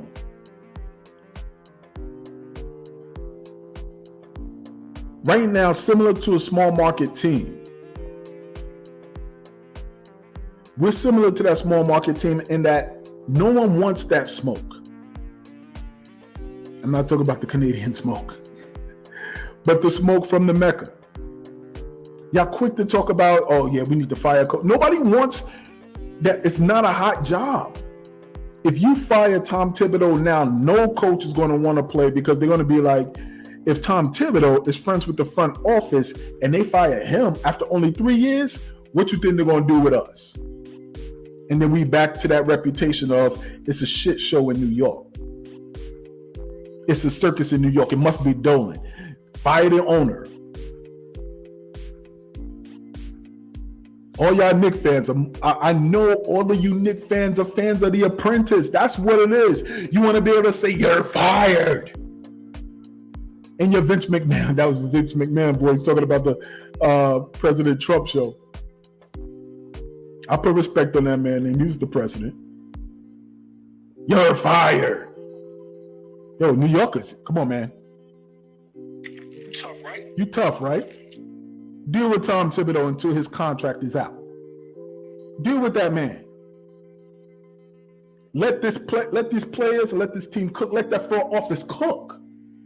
Let them cook. Let them cook. All right. Let me go back to this chat, and then I'm gonna close it out. I want to thank y'all for rocking with me. I just wanted to hop on here and just talk about what I saw in terms of those parallels. Excited to see what happens in this free agency period. Excited to see what happens in this draft. I think the draft is next week. Excited to see. I hope it's not this week and I'm just missing out on. Let me know once the draft. But yo, y'all gotta be excited, man. Even if we don't have picks, man, you know our front office isn't asleep at the wheel. We thought they were when the draft happened last year, and the young kid from Purdue went to Detroit. We thought they would sleep at the wheel. We thought they would sleep at the wheel when no moves were made during the draft. I remember having a draft party with my family and friends from different states, and I was standing there befuddled looking at the screen when the New York Knicks didn't do anything, or they got rid of contracts and some money, or to get some money back, and we were just sitting there like we don't know what's going on. I remember, feeling good because we got a point guard, but feeling like, damn, we could have got a point guard and this young rookie, but we could have got a point guard and DeJounte Murray. And then this man Brunson came in busting people's ass, taking names, and the team rallied around him. And even RJ said it. He said, I think we're going to shock the world. So I look forward to this offseason and what this offseason has in store with this team and this front office, all of that. All right. Let me get at some of these comments, man. Y'all going hard. I appreciate it. Do me a favor, if you're just joining, hit that like button. Leave a comment. Let me know what it is you're excited about going into the offseason. Let's talk about it. And let me see what we got here.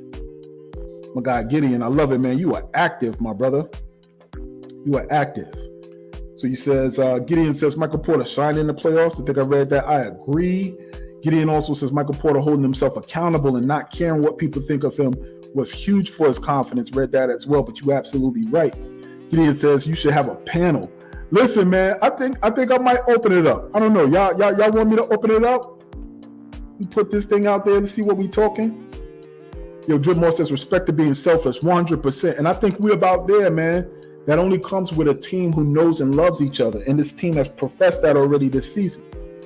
Gideon also says, I respect Michael Porter and the rest of the Nugs. They are selfless, 100%. Drip Moore also says accountability is major for growth and for all of us, 100%.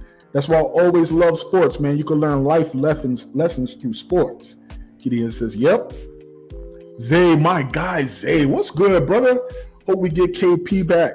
We will see, man. We will see. It will definitely add a different dynamic to our team. From our side, you can always look at what the pros and the areas of improvement may be.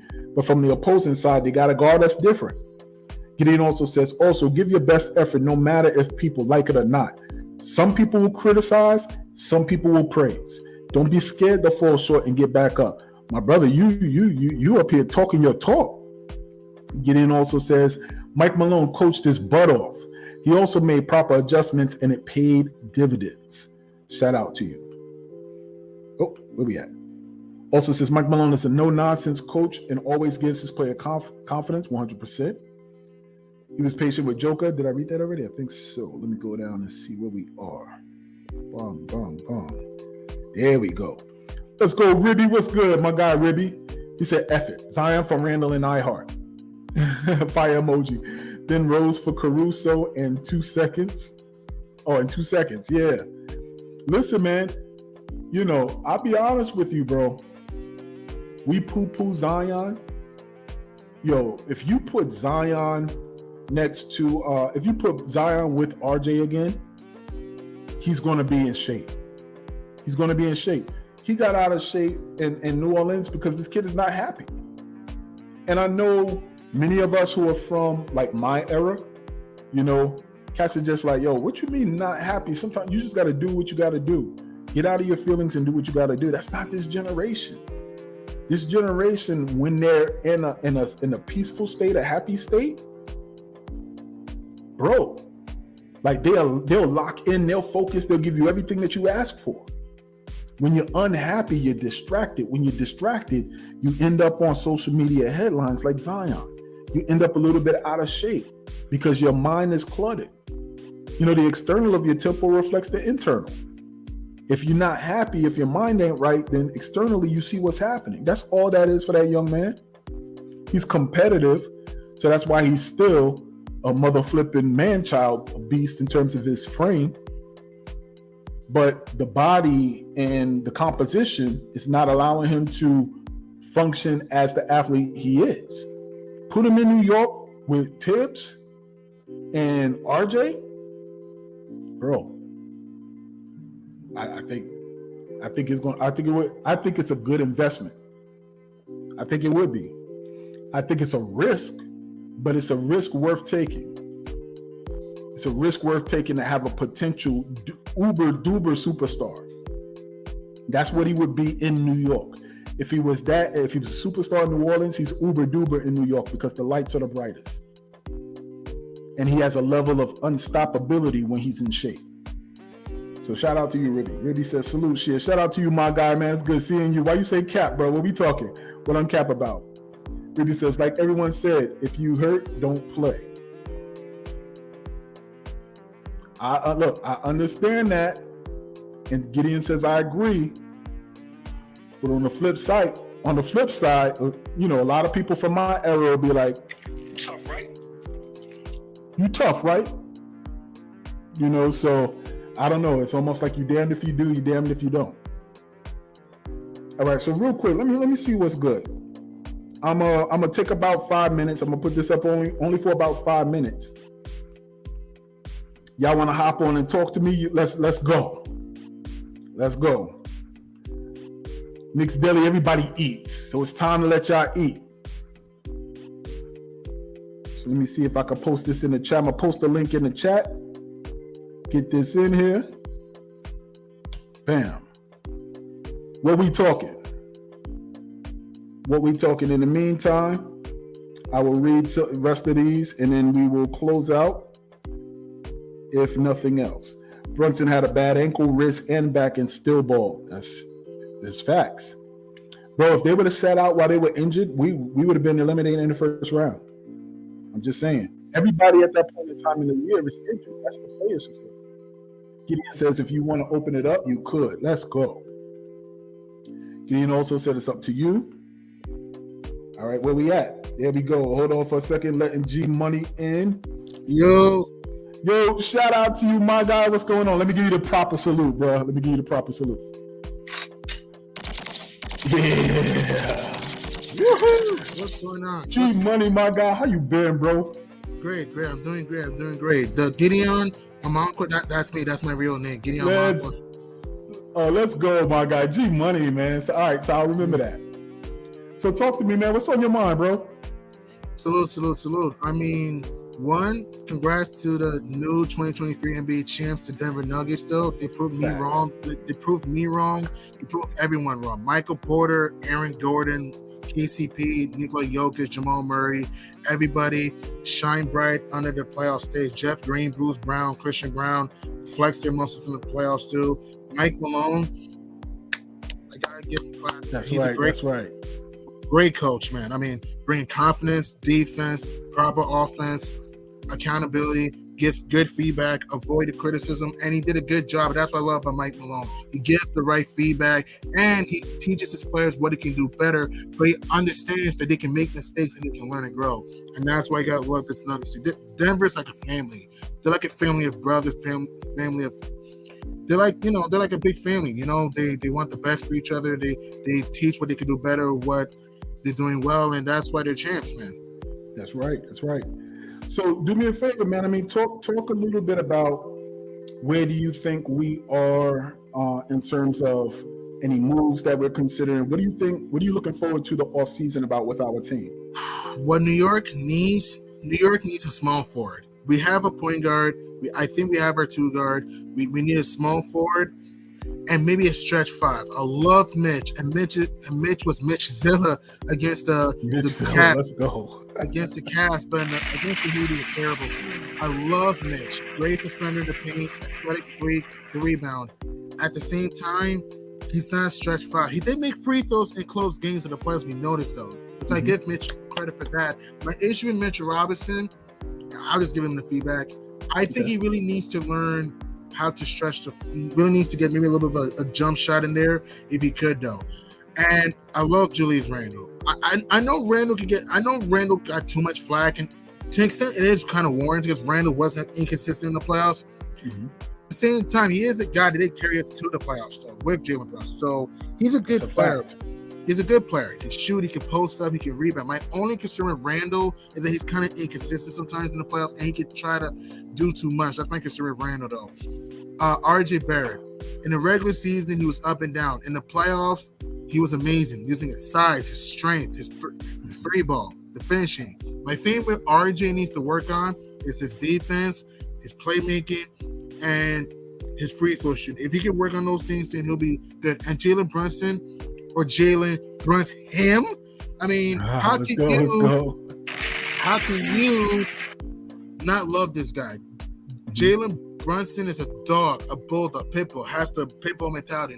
He's never scared of his shots, always in the paint, playing decent defense. Needs to work on his playmaking, but he can hit the free, the mid-range. He was arguably our best player this entire playoffs. I'm talking about our best player. That's right. You gotta love Jalen Brunson, man. And you gotta love the rest of the cast. I mean, iHeart, Josh Hart, IQ, Quig. They have a bright future, man. Obi, they have a bright future, man. What we need is a small forward. If New York can get a small forward in there and maybe a true backup point guard, because Quigley's more of a two to me, a true backup point guard, a small forward, and a stretch five, we should be golden. All right, so I have a question for you then. So while we're talking a little bit about that and some of the possibilities, let's talk about some of the rumors, all right? And we're going to completely throw out numbers at this point. But I just want to talk a little bit about what I've heard from other phenomenal content creators and even some of the analysts, on television. So I do know Chris Paul right now is a name that's out there. How do you feel about the possibility of Chris Paul being interested in the New York Knicks? And do you think he would be a positive addition to our team? I would not mind CP3. I know he's old. I know he's not the same CP3. I know he's not the same point guard like he was with the Clippers or the Hornets, but he's still a guy that can still have a lot of juice in the tank. He can still stroke it from three. He's still not the same defender, but he still gets effort on defense. He still is a great playmaker. I think Chris Paul, as a backup role, because he cannot be a starter, as a backup role right now, will teach IQ, assuming we keep IQ, and McBride how to be smarter guards. So I think getting Chris Paul would be a pretty good move. Okay. And what do you think about Mikal Bridges? I do know that a couple of channels are talking about the possibility of if we could reunite Mikal. I think it's Mikal Bridges. I apologize if I'm saying it wrong. With the Villanova boys, what do you think about him, and who would have to be sent out in order to make that happen? I will not mind Mikal Bridges. He can shoot the three ball. He's athletic. He can finish at the rim. He's a great bloodhound of a defender, and he's an underrated finisher. My concern with Bridges is that he's kind of up and down in the playoffs. But other than that, though, Mikal Bridges, has all the tools in the tool shed, man. And he is an all-star caliber player, though. So for us to get Mikal Bridges, though, Bridges is making he's making $22 million, though. So it would probably need maybe like an RJ Barrett in there, maybe an Obi Toppin in there, and some picks to get Bridges. All right. Shout out to those people who are still with us, checking us out on your way home from work after this live is over. Do me a favor, hit the like button. I thank you for being here with us here at Knicks Deli. Knicks Deli Edition. Got my guy G Money on. Get in. Let's go. Shout out and salute to you. If you can, talk to me a little bit about what was your favorite parts of this past season, bro? It was a great season, if you ask me. But what were some of your favorite parts of this past season? One, the double bang Julius Randle game-winning three against the Heat. Also, Jalen Brunson's 48-point explosion against the Cavs. RJ Barrett's emergence in the second half of the season. Josh Hart balling out against the Nets, against the Jazz. He was huge in those games. The 8-game winning streak, the 9-game winning streak was awesome. Also, another part of the season, too, was that huge win against the Celtics in overtime. IQ popped off. So that's one of my favorite parts. And also us walloping the Cavs in the first round of the playoffs, though, in 5. Yo, your memory is impeccable, brother. Like you rattled those off. Those were many of my some of my favorite moments this season as well. I just like the slow progression of making everybody eat crow. All of those moments combined contributed to making anyone who is not a New York Knicks fan eat their words. And I just love the fact that it feels as if we've taken another step forward and not a step backwards. We're disappointed with where we are in this. We're disappointed with where we are and being eliminated in this playoffs. But I said it a little bit earlier. 30 other teams. 30 other teams got eliminated too. There's only one standing at the end of the day. But I'm proud of what I saw on the court. I do see areas where we can improve, but that's where everybody else gets paid the big bucks. That's where they get paid the big bucks to do their job. We as Knicks fans, we can talk about it, and that's the fun in it. But we gotta let the front office cook. We gotta let these players cook and do their best to work on their game so that they could be ready to do their best also to heal up and get their bodies rejuvenated. We just gotta trust them. We gotta trust this process. But the New York Knicks organization is on steady ground right now, and we're moving in the right direction. That's something that I believe as well. All right. Let me go to the chat real quick. If there's anybody else with any other comments? Let's see. Is there anything else that you wanted to talk about, G Money? Anything you wanted to kind of leave before we close this thing out? Yeah. remember the question, if you want to answer, remember the question I asked about who do you think is better right now between Michael Porter and RJ Barrett? Who do you think is better right now, in your opinion? Man. Now, is Michael Porter Jr. a starter? Yeah, Michael Porter is the starter. Michael Porter is the small forward. 6'10". Okay. Yeah, I would probably be lying to you if I haven't watched many games with Michael Porter. You know, so right now he's part of a championship team and he's contributed throughout the year. So you have to go with Michael Porter. I got to go with him. I was a fan of him before he got into the league. I really wanted him when the draft came up, back issues and all. I was like, there was a point in time where he was the number one player in the country in high school, you know, and I was watching him from that point. So even if you would have asked me at that time, and I'm a Duke fan on a collegiate level, so I had an opportunity to see when RJ was considered the number one player in the country until Zion emerged in college. And if I was looking at the two of them at that time, I would have said Michael Porter Jr. all day. Michael Porter Jr. has an all-around game. I'm not quite sure of what his NBA game looks like right now. My impression is that he is probably occasionally will drive to the basket, but he's like more maybe a three-point specialist. Yeah. Okay. Yeah, he's more of a three-point specialist that can get to the rack. That's Michael Porter's game, yeah. Okay. In high school, he had everything. He did. I mean, like he was really. I'd say if we're talking 5-2 players in baseball, he kind of had maybe four tools. He was like a 4-tool player. So yeah, I would have to say Michael Porter Jr. But I think if we're talking ceiling, I think RJ's ceiling is higher. But if we're talking right now, who's the best player? I would say MPJ. Yeah, I agree. I think MPJ is a little bit better too. I mean, look, because let's look. Also, Michael Porter has improved his defense a little bit since he came to the league. Earlier, he was kind of more of a traffic cone on defense, but then now he's getting more into the passing lanes, using his size. I mean, I know he shoots a lot of threes, but I'm saying occasionally he can get to the rack, though. Michael Porter really does have a nice game into him, though. RJ Barrett, even though RJ Barrett is strong in the paint, he is strong. RJ Barrett, let's see, if you compare Michael Porter and RJ Barrett, they both are not good playmakers like that. Michael Porter is a better rebounder. I think he's slightly more athletic than RJ. Defense, that's tough because both guys could play D when they want to. I might give a slight edge towards That's tough. That's tough. I say defense is virtually even, but I think Michael Porter is slightly better than RJ Barrett, slightly though. And I know we're talking about the Knicks, but looking at this Nuggets team right now, how many rings do you think this team will win with Michael Porter, Jamal Murray, and Nikola Jokic? So if you have to guess. That's a good question. And I'm gonna have to preface it as well. But I'm gonna preface it by saying that the NBA better adjust.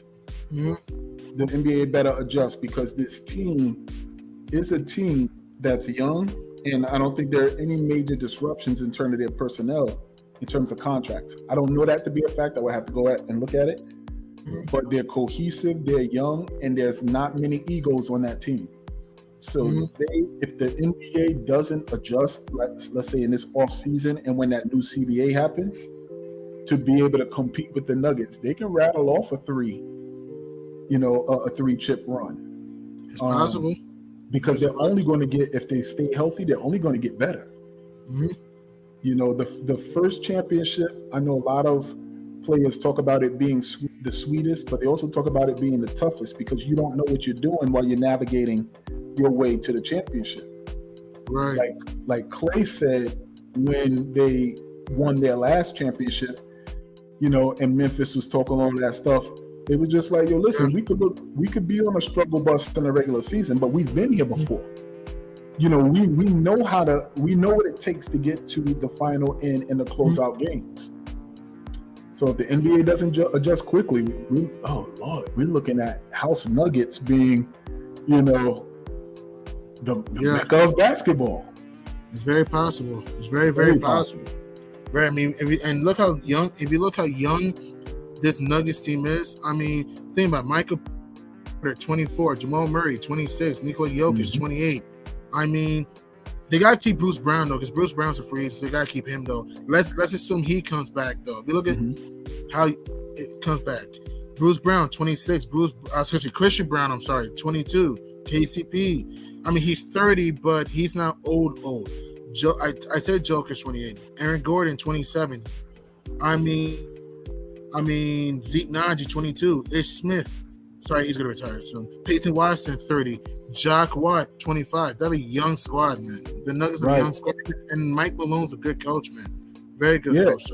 Now, do me a favor. If you were to compare their profile side by side with the New York Knicks, it sounds like you're reading the New York Knicks profile, with their star player right now being 28 years old, and a lot of the other pieces being, 28 and younger.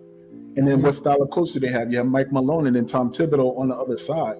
That's what makes me excited about where we are, because if we make a move or we decide to run it back with this team and we're coming out of the East, we're parallel with Denver as we're navigating through each of our conferences. I don't want to disrespect the legends that are out there who quickly, they can bottle up a run and disrupt everybody's plan in the LeBron and the Steph and the KD. But the way the New York Knicks are currently constituted and constructed, their ascension is kind of in alignment with Denver right now, especially if you look at the ages on both of these ball clubs. That's true. That is true. And also another thing too, why Denver is champions right now, they had a vision, they had a goal. They had a lot of heart. When they were down in certain games, they could have willed it, but they didn't. Their perimeter defense was great. Their athleticism, they got into deflection, steals. They used their size and skill to make teams head spin. And they have a deep bench. Bruce Brown, Christian Brown, Zeke Naji, Jeff Green, Reggie Jackson, Thomas Bryant. They have a deep bench. And it's scary. And it's starting five of, Jamal Murray, who's a Canadian Blue era cold-blooded assassin, who, if you notice, Jamal Murray also played a lot in the NBA Finals. Did you know Murray had, 10 assists in the first 4 games?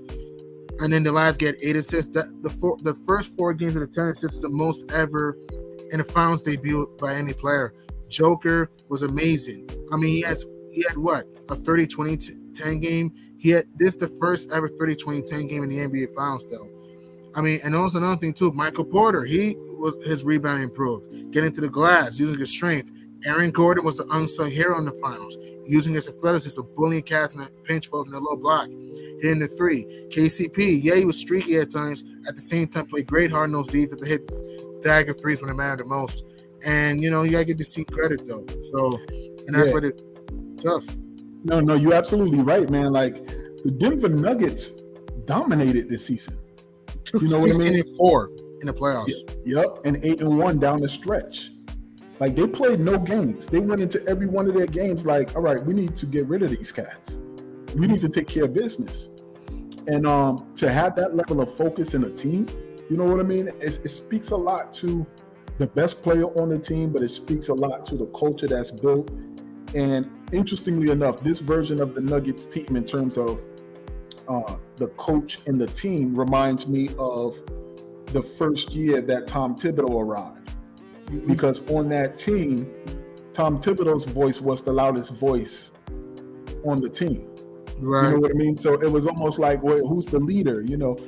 Julius is kind of in his own world trying to figure out how do you, he was balling in the regular season and then he had that hit in the playoffs. But throughout that whole season, Tom Thibodeau was the one that set the tone and he was the voice of the team, and the team reflected his personality and his voice. But right now, that's the same way. If you listen to the Denver Nuggets fans talk about it and the reporters talk about it, Mike Malone is the voice of the Nuggets in this championship run. So it's not necessarily an alpha on that team who's going to rah-rah and be the face. It's their coach. That's why I'm looking at the parallels, man. I'm like, all these newer fans and even some of the older fans, you say what you want about the style of play that we play being antiquated or we don't got the right coach to make adjustments. All of that may be true. Let Tibbs carry out his contract, but it's hard to argue that what you've seen win the NBA championship this season, We have a lot of those same traits on our ball club. A lot of the same traits. But I gotta get ready to get up out of here, G Money. I want to thank you, brother, for jumping on. Right. I want to give a shout out to everybody who was able to join us here at Knicks Deli. Everybody eats. Everybody eats here at Knicks Deli. Let's go. Woohoo! Everybody eats. So I want to thank y'all for joining us. Knicks Deli Edition. And we're going to tie this thing up, man. So continue to look for great content. Continue to support our team. I'm hopeful and excited for what our future holds. Love our players. Yo, shout out to Mitch Robinson. Shout out to Julius Randle. Shout out to Jalen Brunson. Shout out to IQ. Shout out to Obi Toppin. Shout out to the whole New York Knicks squad. We know that y'all check us out in content creator land. We thank y'all for the support. We thank y'all for the type of season that you gave us. It was enjoyable to follow you and to root for you. We wish the best for you, whether you're orange and blue, on another jersey. Once a Knick, always a Knick. Yes, Keep sir. this in mind, everybody. Same thing applies to life that applies to our team. If there is no struggle, there is no progress. And not only we here, but we got right now, goddammit. Here at Knicks Deli. Have a good day, everybody. You too. One thing too, subscribe to my show, The Last Laugh Podcast. Also, I got you, Sheer, by the way. I got your number, by the way, Sheer. Subscribe to my yeah, it's me, G Money. Yeah, you got my number. You see in the chat. Let's go. Let's go. Subscribe to my show, The Last Laugh Podcast, with me, Biggie, Prince, and Zach, please. Excellent. Last Laugh Podcast. Let's go. The Last Laugh Podcast. You want to put it in the chat real quick? Yeah, I'll put it in the chat though. I'm good. Excellent. Right. My bad, bro. Yeah, I'm gonna check you out too. Got it. Yeah. And I'll put it in the chat for anyone too. Yeah, it's in the private chat too, Benjamin. Yeah. So Excellent. Subscribe to that, please. Yeah, go ahead. You want to give us a little bit of background? Yeah. On the channel? Yeah, I will. The background of the channel, we talk about a lot of NBA, NFL, MLB. We bring you the meat and potatoes of each story. We tell you what's going on, though, about news, articles, pretty much CMO's great stuff and great content, though. So that's the thing with that. Please check us out, though. We tell you what you need to know. We tell you the whole story. Excellent. Yo, shout out to you, my guy. Listen, best of luck with everything. I'm going to do my best to support any way I can. And we're going to continue to link up. All right, thank you. All right, everybody get home safe. Have a great day. Stay safe. And we will see you soon.